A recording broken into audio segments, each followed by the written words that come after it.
Cool. Well, hello, everybody, and welcome. Thank you for joining us. My name is Sydney, and I'm going to be leading the session today. So this session, as you know, is called Be My VI Valentine. I work for Look UK, and we're also doing this in conjunction with the lovely Victor, who are doing this event with us. So yeah, I'm Sydney. I work for Look. I am severely visually impaired. Well, registered severely sight impaired, have no sight at all. I'm also a member of the LGBTQ community, technically single, I think, or yeah, dabbling with non-monogamy, ethical non-monogamy. There we go. Now we're going to introduce our speakers, and then we're going to ask some questions. Just something I forgot to mention was for our speakers reserve the right not to answer any question that they're not comfortable with. So nobody here has to divulge any information or say anything that they're not comfortable with. And of course, we're all being respectful. There's no judgment here. Okay, so can I come to our speakers? Can you just introduce yourselves, who you are, the nature of your VI, and relationship status, because that's where we're heading these days. So can we start with Combo? Hello everyone, my name is Combo. I'm 32. I live with my partner. I'm severely visually impaired myself. I do have peripheral vision, but my central vision is totally gone. And yeah, what's the whole question? That's about it. Yeah, a bit about you, your VI, okay. And you're living with a partner. Yeah. Cool. So good. Yeah. Thank you. Kripali, can we come to you? Good evening, everyone.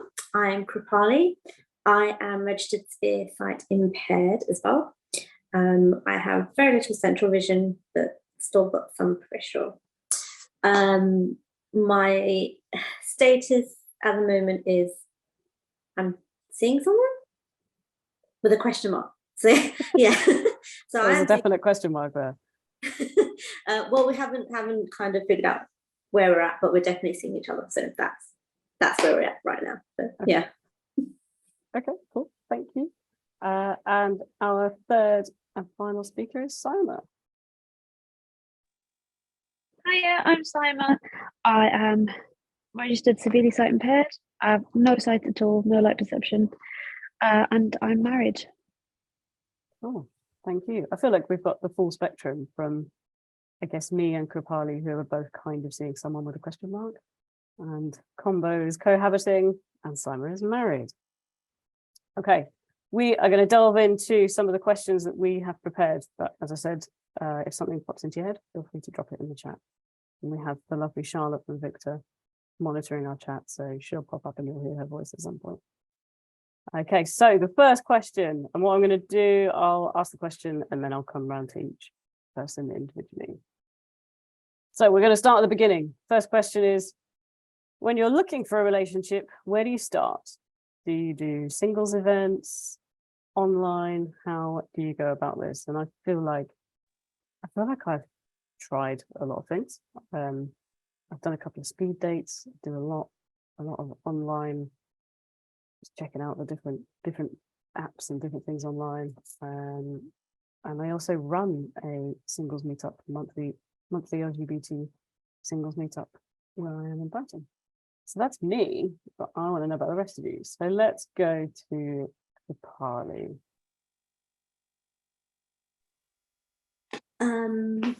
So I think I've had a mixture as well. So I've met people through friends or family or something, and have dated a couple of people.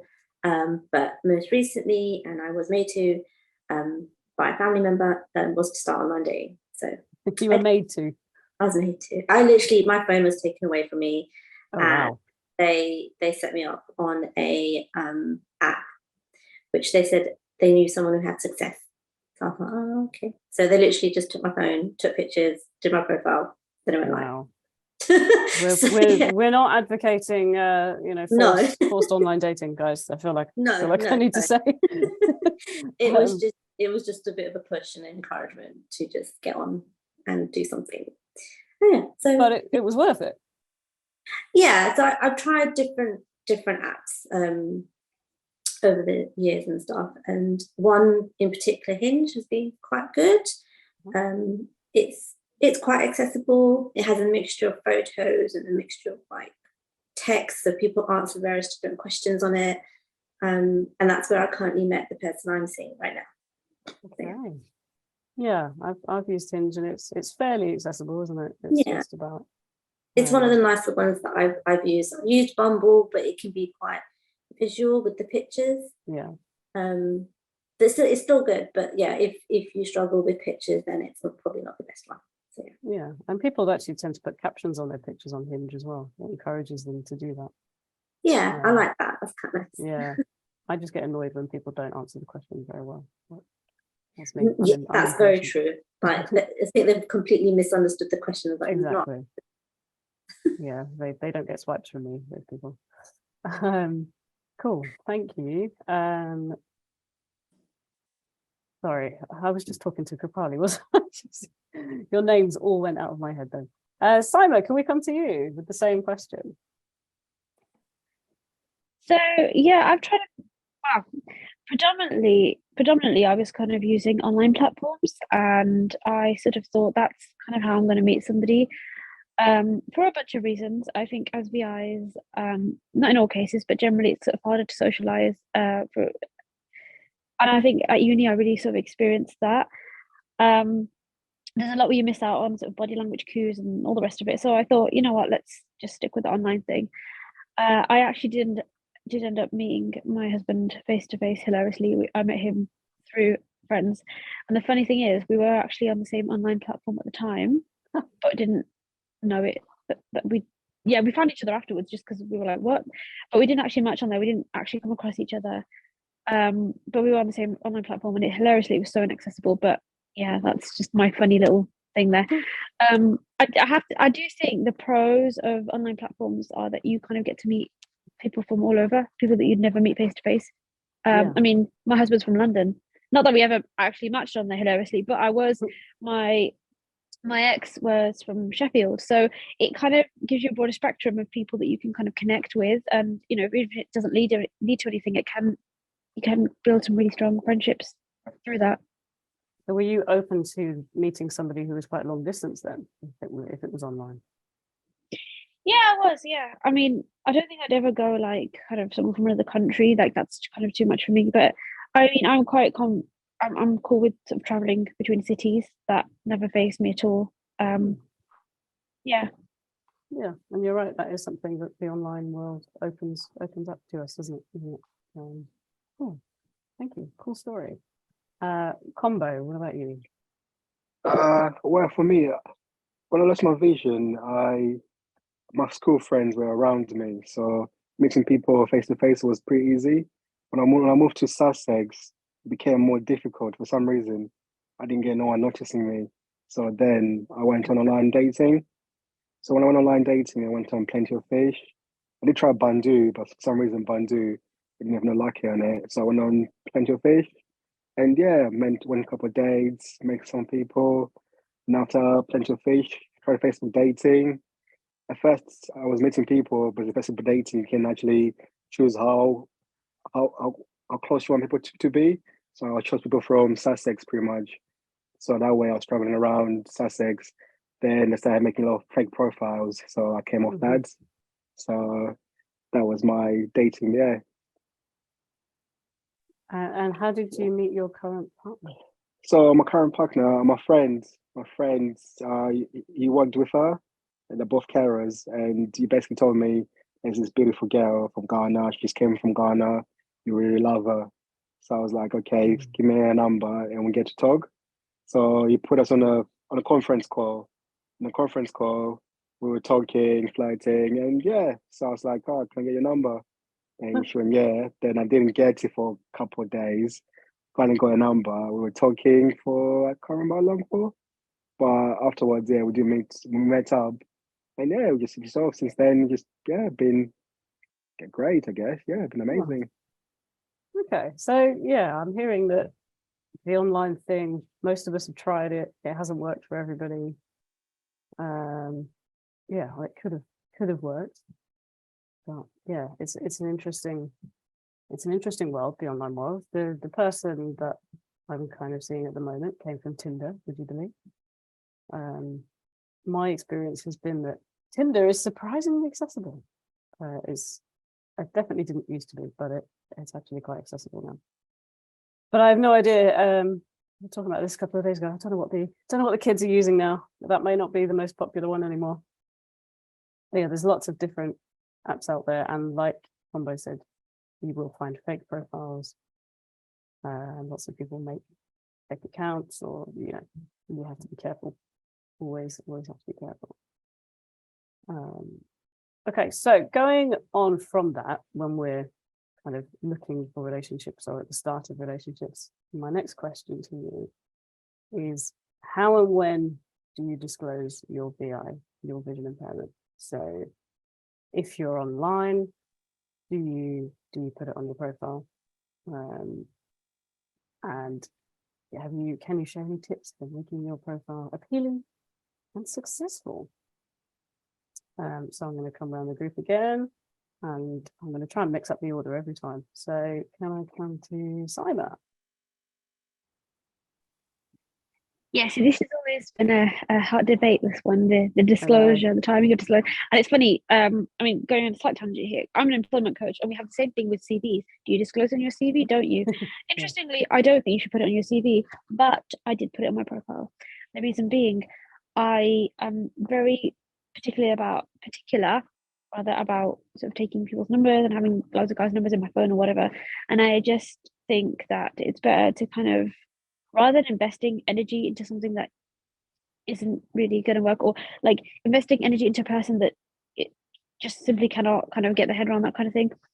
My thing has always been to nip it in the bud, and I naively assumed that people read profiles. They do not. They do not. Like even when it comes to, like, you have like dating sites have all these questions that you're supposed to answer. People don't answer them. But I found this out later. But I mean, I think it was important for me to put it in there, not in a way that sort of defines your entire profile. And that's something I feel that should be emphasized. It should not take up like an entire paragraph or be dominant in any way in your profile. But it's something I'm comfortable with, and I think it's not something I ever felt that I needed to hide. So for that reason, I've always chosen to disclose it, and it served me well, because that people have read your profile when they come and sort of say, hey, this is something I've read, like, can you tell me more? Not in a patronizing way. Okay. Not to say I haven't had any people be patronizing. I've had people message me saying, hey, can I be your eyes? And I'm like, block. What does that even mean? I don't know, but it's cheesy as hell. I'm good. Yeah, I've had that. Wow. Yeah. Or I've had this was funny. I had one where it was a really long message about, hey, I read your profile, I think you're great, blah blah blah. P.S. Please note, I am willing to chat to you even though I know you're blind. Block. Wow. Yeah, block. So I'm not saying that won't happen, but I mean, it's better than having the silent treatment when you tell somebody I'm VI and they're on the other end of the phone and they go silent and then they hang up on you. That's worse in my book. So I'd rather have that on the app, deal with it on the app, block them, than to have someone's number and then have to have that conversation. And that's my kind of stance on it. Yeah. Have I answered the question, or have I just kind of got on a tangent here? No, you have answered the question. The question was, that's good. What point do you disclose? So you disclose on your profile, and you have justified it fantastically. Okay. So yeah, totally see your points on that. Harley, what about you? Wow. So personally for me, I don't. For me, my VI isn't an issue, and it shouldn't be an issue. It's my problem. I own it, and that it's personal to everyone. So I own my VI. Nobody else does. So for me, you need to get to know me and not my VI. Mm-hmm. So I don't disclose it. But I will talk to people, then people, you match and you have a little chat. And then I will, if I feel that this is someone that the conversation is going well, then I exchange numbers and I will make sure I have a conversation with them over the phone. I've been lucky enough that no one's put the phone down on me Okay. when I have disclosed my VI. Have you had anybody that's been a bit kind of freaked out by it? Yeah, but I have had people who have just ended up ghosting me afterwards. Yeah. I must admit, the first few times it did sting. Like, it was quite harsh. But I think you need to remember that at the end of the day, it's not you with the problem, it's them. They obviously can't see beyond, that, then that's not your fault. That's something they have an issue with. And stuff. So I maybe the first few times it might, quite upsetting or whatever, but even people who aren't disabled get ghosted all the time. Absolutely. Or get ignored. I have friends who are dating as well, and they say the same thing. All of a sudden, some people just stop talking to you for no reason whatsoever. So don't think of it as you and your VI. It is just a general thing stupid people do. So, yeah. Well said. Okay, yeah. Cool. Well done for putting a positive spin on that at the end. That was good. Combo, what about you? What's your policy on this? For me, I don't think, again, I'm quite similar. I don't think my vision impairment defines me. So I never used to put it on my profile at all. But before we get to meet up, I'll then, either we're texting or on the phone call, I'll send a voice note if we're texting, or I'll call you, then I'll tell you what my vision impairment, how it affects me, what I can see, what I can't see. And for me, I guess, in other way, everyone I did tell that, they just found it quite cute. It was annoying, in a way. Because like, oh, bless you. Oh, then they feel like, so for me, so it was like, okay, but I didn't have no problems. So that way it meant when we went out for dates, if I wanted to go to the toilet, I could ask the girl to take me to the toilet.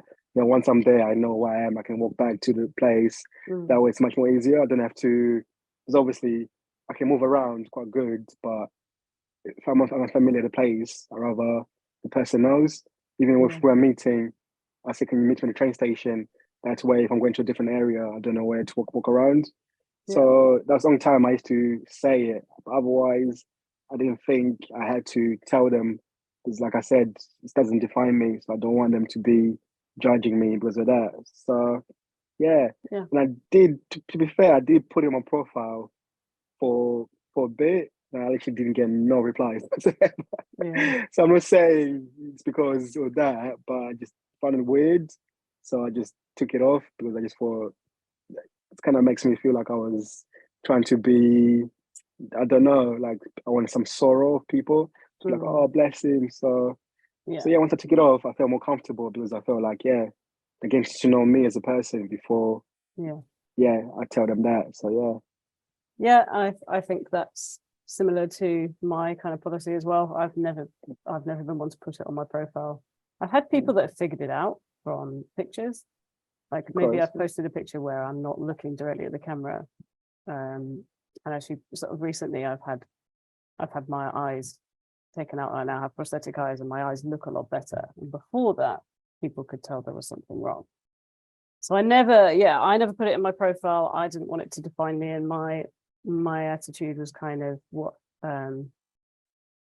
Combo and Kupalia both said, that I want them to get to know me as a person, and then the VI is the afterthought. And then hopefully if they already kind of like me as a person, then it will be less of an issue. And that has worked for me mostly. I'd agree with Kupali. I had one ghosting. And that was more recently. That was about last year, and that was because somebody suggested the cinema as a first date, and then I had to fess up about, well, I'd quite like to go to this particular showing that has the AV headsets on it, and got completely ghosted, which I felt was unnecessary. But as Kupali said, it happens to everybody with no disabilities. So sometimes people ghost without giving a reason, and I agree that it's their problem and not yours. And I totally see what Simon was saying, that you kind of want to weed out the people who it's going to be an issue for. My view has always been, maybe if they get to know that I'm a person and I don't know, I make them laugh before I tell them, then that might be the bit they remember.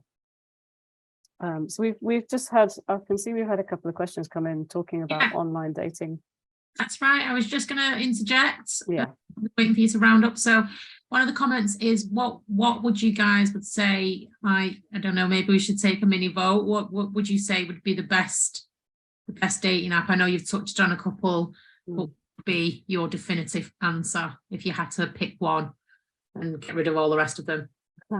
I think I've met most people via Tinder. What about the rest of you? I think there was a big shout for Hinge. For me, it was plenty of fish. I did meet quite a lot of people, went to a lot of dates. Yeah. So yeah, I had good success in plenty of fish. Yeah, Okay. so one vote for Tinder, one vote for Plenty of Fish. Kripala? It would be Hinge. Yeah. I think, yeah, I've met quite a a nice selection of people, and plus they do voice notes on there too. Oh, that's true. They Yeah, do you that can now. send voice notes. You can, get to know each other that way, which is quite nice. Yeah. The only thing that annoys me about Hinge is you get like 5 likes a day if you don't pay for it. It can be quite a slow way to meet people. I've turned it off, and plus I've been kicked out because I've not used it. So, so yeah. Fair enough. Simon, did you have a definitive choice? So I haven't used an online dating platform in I don't know, over 5 years. I feel like there's probably loads out there that I haven't touched on. The other thing is I used faith-based ones, so I don't think I can really give a recommendation here. Okay, fair enough. That's all right. And then I can see we had a second question about How do you set up a profile, and how do I set up a profile, and how do I keep safe at the same time? the really important questions, aren't they? As someone with no sight, I definitely sought the advice of friends about which photos to use. I would definitely, I would take friends' advice over which photos, and make sure that they were decent photos, good photos. And I think keeping safe, we are going to get onto how you keep safe when meeting people in person. But I think it's about being sensible when you're talking to people online, not giving away personal information, not giving someone your sort of, I think it was Simon who said about not giving someone your number until you've been talking for a while, that sort of stuff. Speakers, do you guys want to add anything on that? So for pictures, they usually say, "Oh, put pictures where you're smiling," because if you look happy, then it makes people think you're gonna make other people happy as well. So I always put almost smiling anyway. So I get some friends, like you said, get friends to help you pick pictures where you're smiling, and obviously you look decent as well. So that's very important. And also have a friend or someone you trust to go through your profile to make sure you don't. So a lot of things I use detector quite a lot. So if I say look, it will spell Luke instead of L-O-O-K. So if I have somebody to go through it, they can correct the spelling. So otherwise, people read your profile, they're like, "What is he talking about? What's that?" So that kind of thing. You just need somebody to just make sure, your profile and everything else is looks good as should be.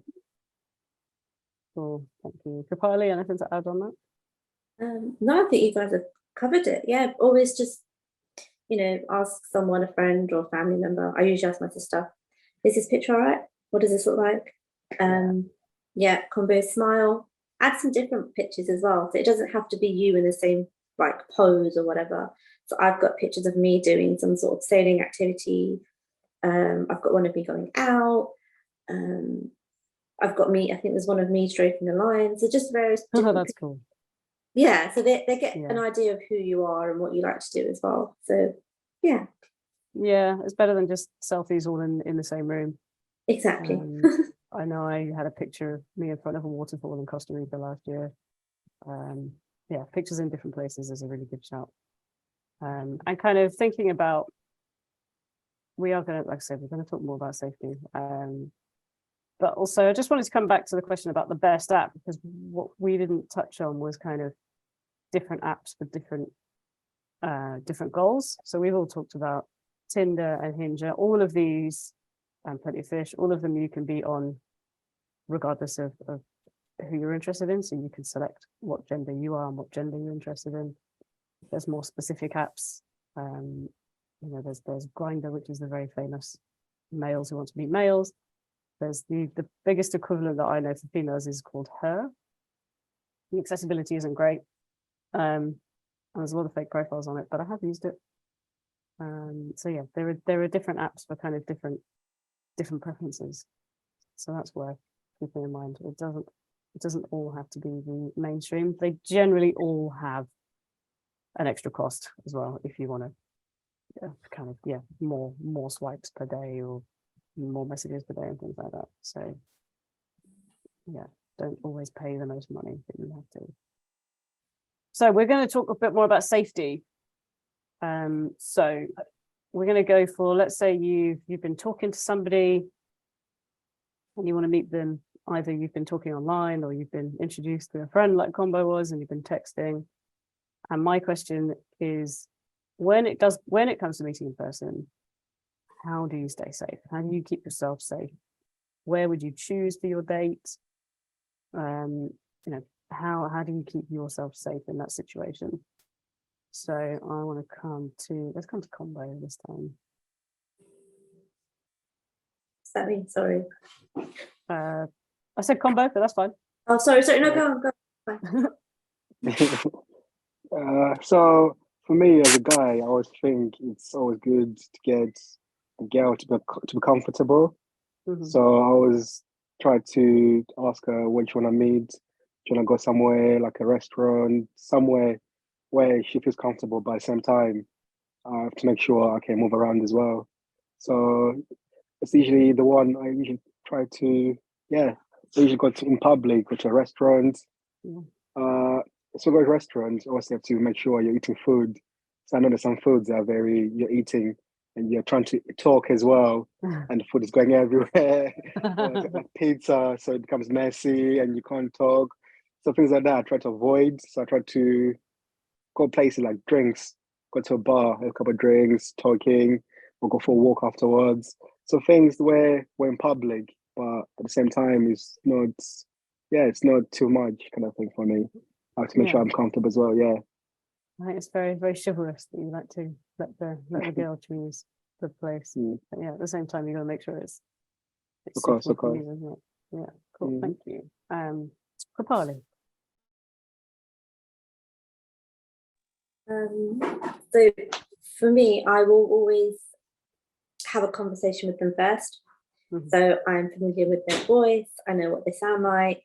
Yeah. The last thing you want to do is someone come up to you and then start talking to you and you're not sure if this is your date or not. Yeah, that's so true. Especially if you can't see the pictures that well, or especially if you can't see them that well. Yeah. At least have some sort of familiar recognition with them. So always start with a conversation, I think, is a good one. Yeah, I think that's a really good shout. Yeah, and plus, you get a better feel for who they are and everything. And obviously for female safety, I'll always go somewhere that I've been before. So that could be I've been with friends, I've been with family, somewhere I know I can go on my own, I get to, and I'm familiar with. It's just easier to do it that way. Yeah. So I'll be the one deciding. And it sounds like I'm being bossy. I'm not. I'm just looking after myself. And usually sensible. And usually the guy is quite good about it. They're like, okay, that's fine. And I've never had an issue. They've always said, where would you like to go? So they've been polite enough to ask me, what would you like to do and where would you like to go? And a little bit like Combo. I never eat on a first date. It could go very wrong, which I've done before, and it was really bad. So it's usually just like a nice pub or a bar where you can actually hear each other and have a conversation and just have a drink or two. Yeah, so nowhere too loud. Yeah, because obviously, like if you're, I don't know about everyone else, but if you're in a bar or a pub, it can get really loud, and then you're like struggling to hear them. Yeah. So always try and pick somewhere where you know it's not going to get too busy, or you're not going to have layering music. Yeah. Distracting you from the conversation. So yeah, definitely. Cool. All sensible stuff. Simon, what about you? So I guess this is why I sort of prefer long distance. Well, if you can call it in like dating across 2 cities long distance. But I think I prefer that because I spend a lot longer getting to know somebody, so talking to them over the phone, doing all that, because in my experience, I've weeded out a lot of red flags that way. Like there's a lot of people that I'm kind of glad I didn't meet after like a day of getting to know them. Yeah. So I do wait a long time, and I mean it sounds unusual, but to be honest, I'm very kind of like, well, if somebody's not cool with that, then that's fine. You do you, and that's fine. Mhm. Because that's something I need. So I'm talking a couple of months. So when I met my husband, we started talking in November, and we met late Jan properly. Okay. Um, You made him wait. and that was fun. Yeah, I did. Yeah, I do. I didn't always work. I mean, people get impatient, but like I said, that's them. Like Yeah. as I say, if I hadn't had the experience, I think my first time meeting a guy, I was kind of like, oh my gosh, I want to meet him. I want to meet him, Mhm. like straight away. Mm. Yeah, that would have gone wrong. Okay. Looking back at it, and I don't mean like dangerous red flags. I just mean like red flags as in this really isn't going to work, and like Yeah. it's kind of I don't think like after 2 months you're like that connected to someone where you're willing to invest in them necessarily, but it's nice to have that little bit of friendship or a little bit of like you can have a joke and a laugh, and you've got things to talk about that you shared conversation and things like that. Yeah, you've got a That's connection. what yeah, you've got a connection, and that Yeah. makes me feel safer. The other thing I do is again, like everyone else has said, I pick the place.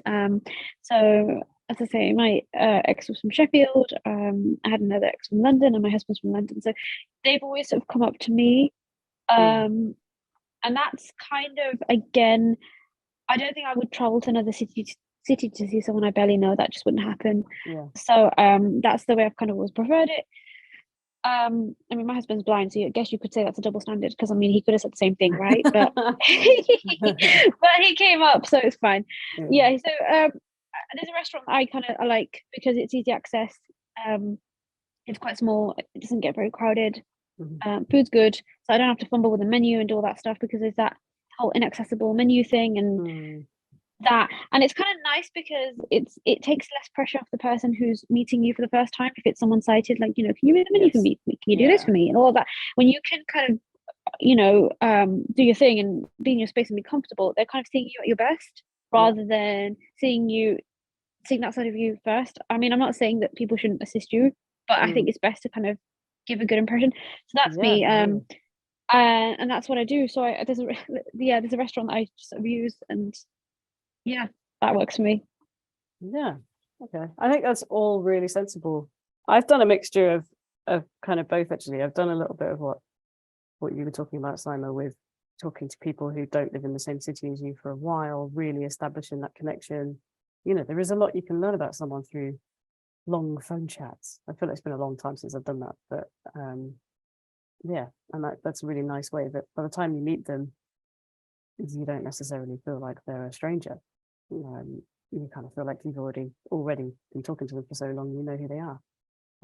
I've got a few local pubs around me, local pubs and restaurants where I've definitely got 3 places in my mind which are walking distance from home, and I've been in there enough times that the staff know me, they know who I am, so that if I needed any help from the staff, if I needed rescuing from a person who turned out to be a bit creepy or something, I'm around people who've seen me around, and would be happy to help, and also places that I know my way around, and if I needed to escape, I probably could. That sounds really dark. This has never happened, by the way. I've never met anyone I've actually needed to escape from, but I think, yeah, it's important to be in a space where you're comfortable, where you know your way around. And I think what Simon's saying about kind of not needing a huge amount from the person you're meeting is a good thing at first. Not because it's a bad thing to ask for assistance, but yeah, so that you feel confident and comfortable. So yeah, I'd agree with all of that. So thank you so much, everybody. That's kind of the main questions. My last question, and we've touched on this a little bit. The last thing is, I want to know if you've got any funny dating stories. So I want to open this up to everybody. Do you have any funny dating stories out of the 3 of you? Does anyone want to come in? Yeah, I got a mind. Yeah. Okay, go on. So I remember I was going on a date in Brighton, so I made sure I saw a nice blue shirt, black jeans, and red is my favorite color. So I was like to wear something red, not too much red, but something red. Mhm. So I put my red trainers on. So on the way to Brighton on the train, I was at a Hove station and I was about to get to Brighton. Mhm. So I thought I'd quickly look at myself. Top looked good, jeans looked good. Looked at my trainers, had one red, one blue. So the lady across me, shock I had in my face. She was like, "Oh, did you not mean to do that?" I was like, "Nope." So I'm thinking there's no way I can jump on a train and come back all the way home, get changed, and obviously go back to the date. So literally, when I got to the date, after I hugged her, I just told her on my trainers, they laugh about it. So yeah, that was it. Amazing. Did she think it was funny as well? She found me funny, yeah. Yeah. So yeah, it looks pretty good to be fair. So if I Style it something out. red, would be good. Yeah. So Were they the same style of trainer? nah, that's, that's not about crazy thing. Wow. So yeah, so I don't even know what I was thinking. I think I was daydreaming while I was putting my trainers on, but at the same Aw. time, yeah, I don't know. I think when that happens, you got to style it out. Because And of I think course, if they know, and I feel like that would be kind of endearing if your date knows that you're capable of laughing at yourself when these things happen. of course. Yeah, Yeah, funny. She did funny. So yeah, it was it good. shows personality, doesn't it? Mm. I've always been really careful never to get two pairs of shoes that feel the same, or two Okay. colors. Like, even I've got several pairs of Converse, but they're all slightly different. I think at one point I did have two pairs of Converse which felt identical, that were very different colors. And that used to worry me. I don't think I ever did it, but hey, maybe nobody told me. Cool. Thanks for sharing the story. Simon Kropali, have you got any funny stories from dating life? Well, the first time I met my ex, I tripped him up. He fell flat on his bum.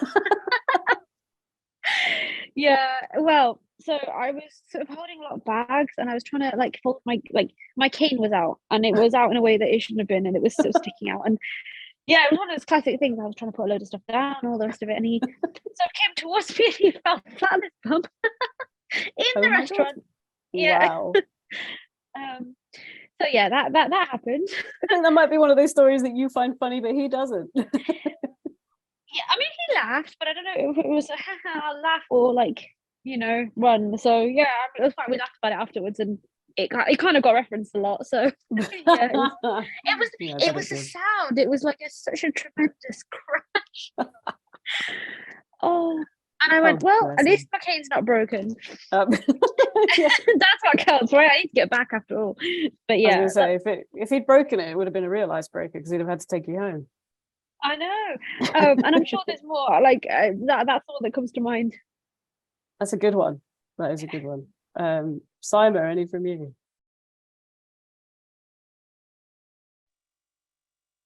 Kapali. Kapali, sorry. It's okay. It's fine. I think. I think the most embarrassing one was that I met someone online and we decided to go on a date.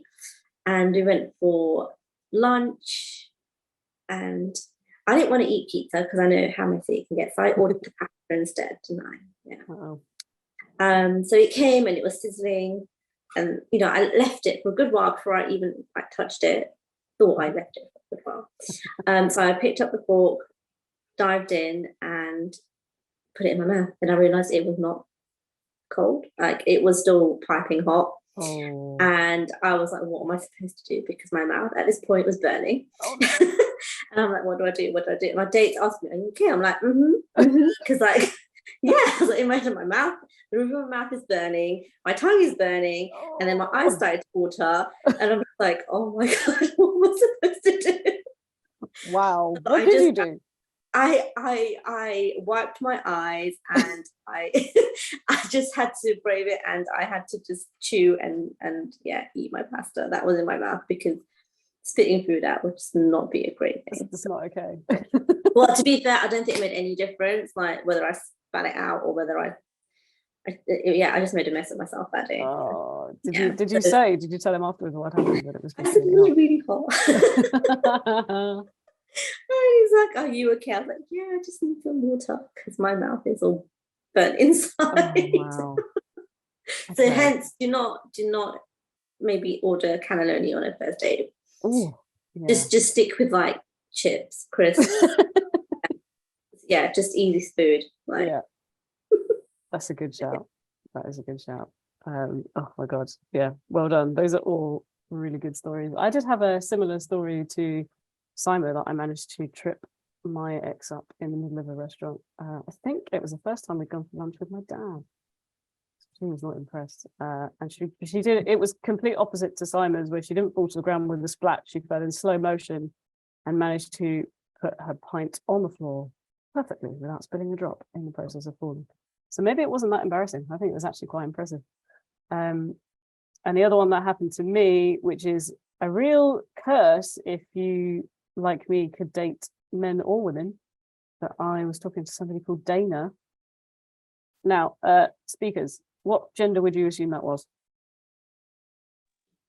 Female. Yeah, me too. He wasn't, and that was a surprise. So yeah, but he came and just met me and some friends at the pub, so I kind of just laughed it off and I was just like, "Oh, you're Dana, okay." So yeah, that can be a weird one. And the other thing, on when you're dating online and you can't see pictures, there's a lot of gender neutral names out there. There's a lot of there's a lot of Sams and all the other gender neutral names which have completely gone out of my head. So yeah, that can be a tricky one when you can't see pictures. So I'm just looking down we haven't had any more questions in the chat, have we? No. No, nothing further in the chat. Okay, so one question we did get asked was about VI specific dating agencies. Now I haven't come across any of these, and I have to say, for me, it's probably not something I would look for. I've always, jokingly, but I've always said I'd be quite nice to date someone who could drive, and do the stuff that I can't do.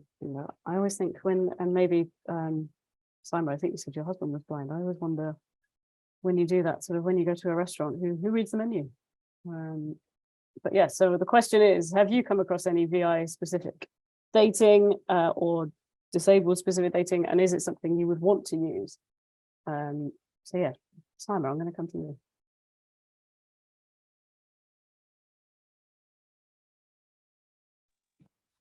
Sorry about that. I was struggling to unmute for some reason. That's all right. I'm back.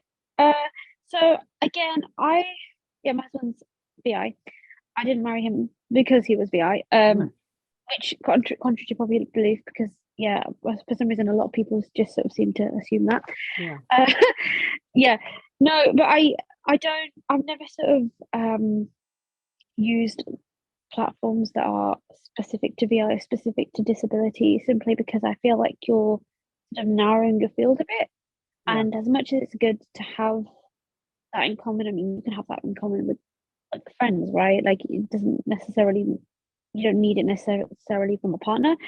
There's a lot more that you can have in common with a person, shared interests and all the rest of it. So yeah, I've never used them, but I have come across something called Disability Match.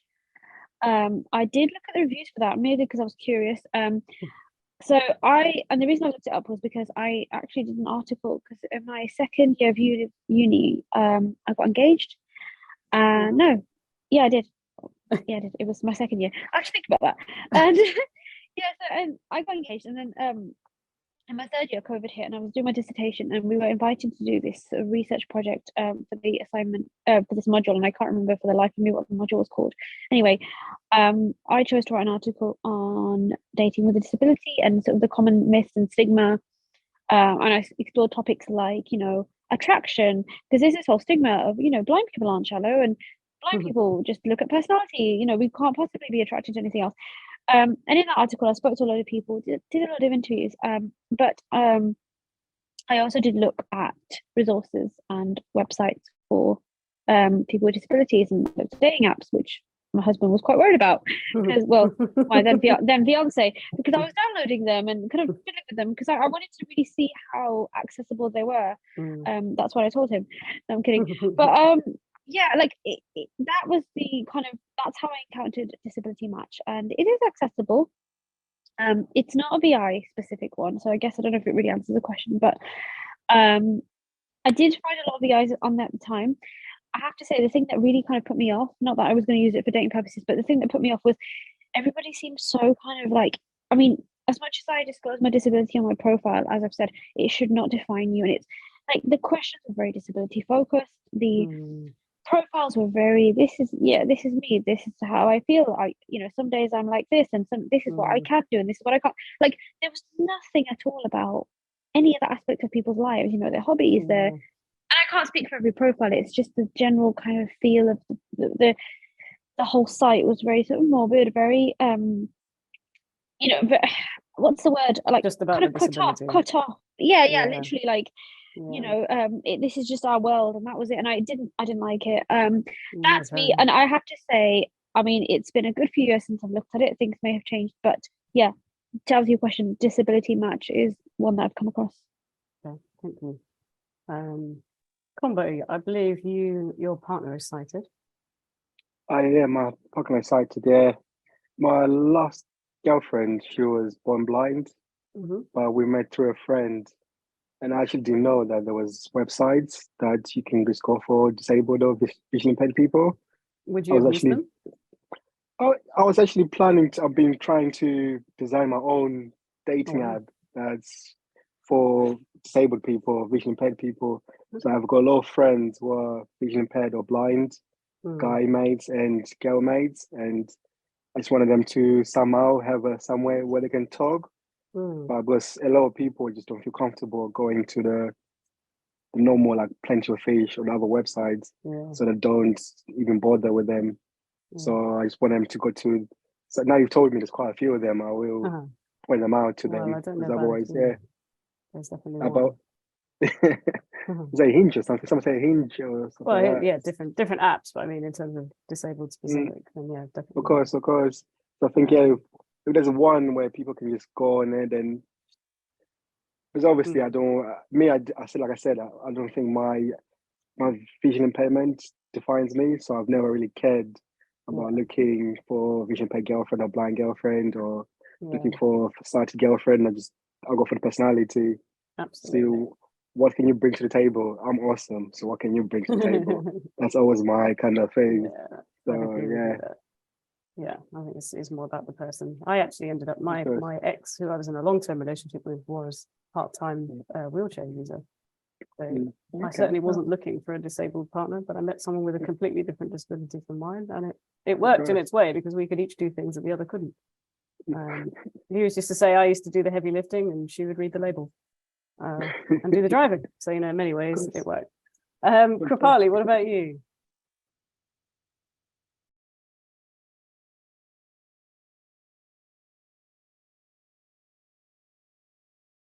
Are you there? Sorry, I lost the unmute button. I didn't realise there were disabled or VI dating apps, so I've never used one before. I've always stuck to the mainstream ones, like Hinge or Bumble. Do you think you would have used them if you'd known they were there? I think a little bit like Combo. I don't think I could. I feel like you would be restricting yourself to such a wide range of people, and you never know like who you may come across. So I wouldn't. Yeah, I think you should just always keep things open and just explore on the different people that you could potentially meet and get along with and stuff. So keep your options open. You shouldn't. I guess I would say don't go in with open expectations. And just see what happens. So that's a good one. Okay, we are rapidly running out of time. So I want to open up to, we haven't had any other questions in the chat, but if anybody would like to ask a question now, feel free, you can unmute yourselves and ask a question if you want to, or you can pop a question in the chat. now is your opportunity before we wrap up. Now is your chance.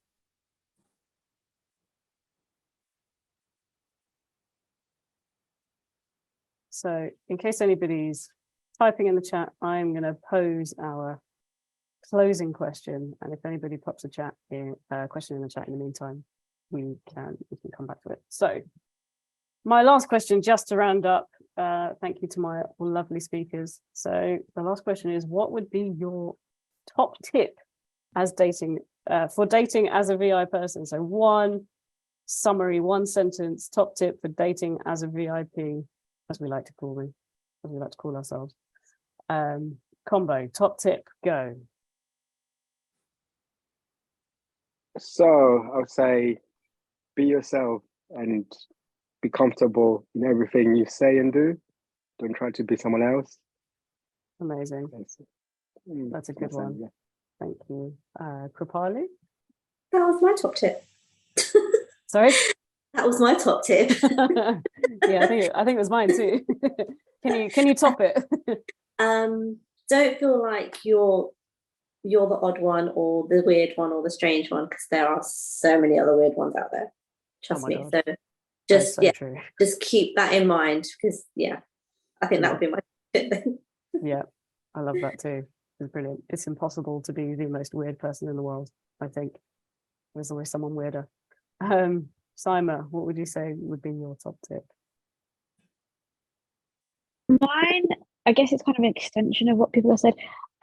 Don't settle for less or go in with low expectations because you're VI and you feel like people kind of that you owe people, or people sort of do you a favor by giving you their attention. And that sounds really far-fetched, but you'd be surprised. It was quite upsetting actually when I did my research how many grown women really thought that way, and it can affect power dynamics and all sorts of things. So be comfortable with yourself and do not settle. Like, you have the right to expect things, and you deserve things, and you have the right to standards just like everyone else. I love that. Don't settle for the first person who accepts you, because they won't be the only one who accepts you with your VI. Yeah, it's so true. Yeah, I mean, I can't top any of those top tips. I think I definitely agree with all of them. Be yourself, have high standards, don't settle for people that aren't right for you just because you think, well, at least they're okay with my VI. That's definitely not it. Yeah, I think they're extremely good top tips. And thank you so much to all of our speakers. I don't think I asked you any too deeply uncomfortable questions.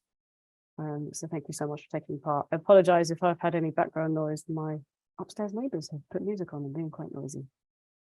So they're obviously having fun. But yeah, thank you so much to everybody for taking part, and to you for watching. You will be able to watch this back on YouTube, and we'll share links to that when it's up and when it's been edited. Like I said, if you don't want to be a part of the recording, please let me know. Although you've all been very quiet. So yeah, thank you to everyone. And there will be an article written by Simon as well. So I hear. Yeah, so that's it. I think we're about done, and you're free to leave. And I hope it's helped some of you out there. I hope people have found tips, and you're all gonna go away and try new things and meet new people and put yourselves out there with no shame, but always be safe. That's what I would say. So yeah, thank you so much for being here, and thank you to Victor.